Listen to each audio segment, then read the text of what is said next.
প্রিয় শিক্ষার্থীরা, আজকের আইসিটি ভিডিও ক্লাসে তোমাদের সবাইকে আমন্ত্রণ জানাচ্ছি। আজকে তোমাদের সঙ্গে কুমিল্লা বোর্ড 2024-এর একটি প্রশ্ন নিয়ে আলোচনা করব। এই প্রশ্নটির ক, খ, গ আমার আজকের ক্লাসটির আগের ক্লাসে আমি তোমাদের সঙ্গে আলোচনা করেছি। আজকে তোমাদের সঙ্গে এই প্রশ্নটির ঘ প্রশ্নটি নিয়ে আলোচনা করব। ঘ প্রশ্নটি তোমরা দেখো, উদ্দীপকের চিত্র 2-এর এক্সের মানকে শুধুমাত্র নর গেটের সাহায্যে বাস্তবায়ন সম্ভব, চিত্রসহ বিশ্লেষণ করো।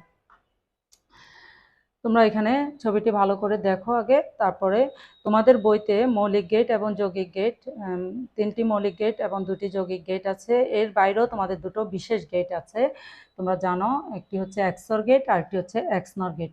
এক্সঅর গেটের ক্ষেত্রে আমরা যদি 2টো ইনপুট এ এবং বি দেই, তাহলে আমাদের এক্সঅর গেটের চিত্রটি হচ্ছে আমাদের এরকম, এবং এখানে আমরা আউটপুট পাই এ এক্সঅর বি। এ এক্সঅর বি, এটাকে আমরা এভাবে লিখতে পারি, এ বার বি যোগ এ বি বার, আমরা এভাবে লিখতে পারি। আচ্ছা, এই অংশটি দেখো তোমরা, এই যে পি কিউর সাথে এই অংশটির সাথে মিল আছে, হ্যাঁ। আর এরপরে দেখো, এই যে চিত্রটি, এটি হচ্ছে এরকম এরকম, তাহলে এটি আমাদের অর গেটের মতো, তাই তো? অর গেটের মতো। এখানে যদি আমরা একটি ইনপুট এ এবং একটি ইনপুট বি দেই, তাহলে আমরা আউটপুট কি পাবো? এ অর বি, এরকম পাবো। তাহলে দেখো, এই যে উপরে এক্সঅর গেটের এই ছবিটা কিন্তু এটার সঙ্গে মিল আছে, আর এই যে নিচে এ প্লাস বি আসছে অর গেট, এটা কিন্তু এই যে এখানের সাথে মিল আছে। এখানে যদি আমরা এ প্লাস বিটাকে যদি এভাবে না নিয়ে যদি আমরা এখানে এটাকে এখান থেকে নিলাম এবং বিটাকে এখান থেকে নিলাম, তাহলে দেখো পুরা এই ছবিটার মতোই আমাদের এখানে হচ্ছে। তাহলে আমরা এখানে যে চিত্র 2-এ আমরা কি দেখাতে পারি? এই যে এক্স এর মানটা আমরা কি লিখতে পারি? এক্স এর মান আমরা লিখতে পারি P bar Q plus P Q bar, P Q bar, আর হচ্ছে এই যে পি প্লাস কিউ, এখান থেকে আমরা পাবো P plus Q, P plus Q পাবো। আচ্ছা, এরপর আমরা এখানে কমন নেওয়ার জন্য আমরা এখানে একটু সাজিয়ে নিই। এটার সঙ্গে আমরা এখানে কিউ নিয়ে আসি, এই যে এটার সঙ্গে আমরা কিউ নিয়ে আসবো আর এটার সঙ্গে আমরা পি নিয়ে আসবো। তাহলে আমরা P bar Q plus Q, এটাকে আমরা এভাবে রাখি, প্লাস এখানে যদি আমরা P Q bar plus P আমরা যদি এভাবে রাখি, তাহলে দেখো এখান থেকে যদি আমরা কিউ কমন নেই, তাহলে আমাদের কি থাকবে?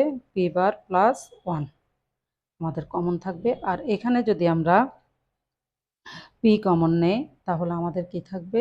Q bar plus 1। তাহলে আমরা জানি কোনো কিছুর সাথে 1 যখন যোগাকারে থাকে, এটা সমান হচ্ছে 1। তাহলে আমরা এখানে লিখতে পারি কিউ গুণ 1 যোগ পি গুণ 1, এভাবে আমরা লিখতে পারি। তাহলে আমরা এখানে কি পেলাম? P plus Q, P plus Q. আচ্ছা, তাহলে এখানে আমাদেরকে কি বলা হয়েছিল? যে এক্স এর মানকে শুধুমাত্র নর গেটের সাহায্যে বাস্তবায়ন সম্ভব, চিত্রসহ বিশ্লেষণ করো। তাহলে নর গেটের ক্ষেত্রে আমরা কি জানি? নর গেটের ক্ষেত্রে আমরা জানি যে এ প্লাস বি যদি আমরা ইনপুট দেই, এটার উপরে হোল বার হবে এরকম। তাহলে আমাদের নরের ক্ষেত্রে হচ্ছে আমাদের এরকম, এ প্লাস বি উপরে হচ্ছে হোল বার। তাহলে এখানে আমাদের প্লাস আসছে কিন্তু পি প্লাস কিউ আছে, তাহলে আমাদেরকে এখানে বার নিয়ে আসতে হবে। বার আনতে হলে আমরা এখানে সিঙ্গেল বার আনতে পারবো না, আমাদেরকে এখানে ডাবল বার আনতে হবে, এভাবে ডাবল বার আনতে হবে। এবার যদি আমরা এই ছবিটি যদি আঁকি, যে চিত্রসহ বিশ্লেষণ করো, তাহলে চিত্র যদি আমরা আঁকি, তাহলে একটা হবে পি আর একটা হবে আমাদের কিউর লাইন, একটা পি এর লাইন, একটা হচ্ছে কিউর লাইন। তাহলে এখানে আমাদের এখানে দেখো হোলবার হচ্ছে 2টো, তাহলে আমাদের এখানে 2টো নর গেট লাগবে, 2টো নর গেট লাগবে। নর গেট কীরকম? একটি হচ্ছে এখানে নিলাম নর গেট, এখানে কি প্রবেশ করবে? পি এবং কিউ প্রবেশ করবে। তাহলে একটা হোলবারের জন্য আমি এই নর গেটটি আঁকলাম। তাহলে এখানে আমি কি পাবো? এখানে আমি পাবো পি প্লাস কিউ, একটা হোলবার।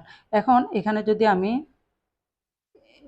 আরেকটা নর গেট নেই, আরেকটা নর গেট আমি আঁকি, এখানে দেখো এই যে এখানে আমি কি পেলাম, পি এবং কিউ দিলাম, তাহলে আমি এখানে পেলাম একটা হোলবার নর, এখানে একটা নর হলো।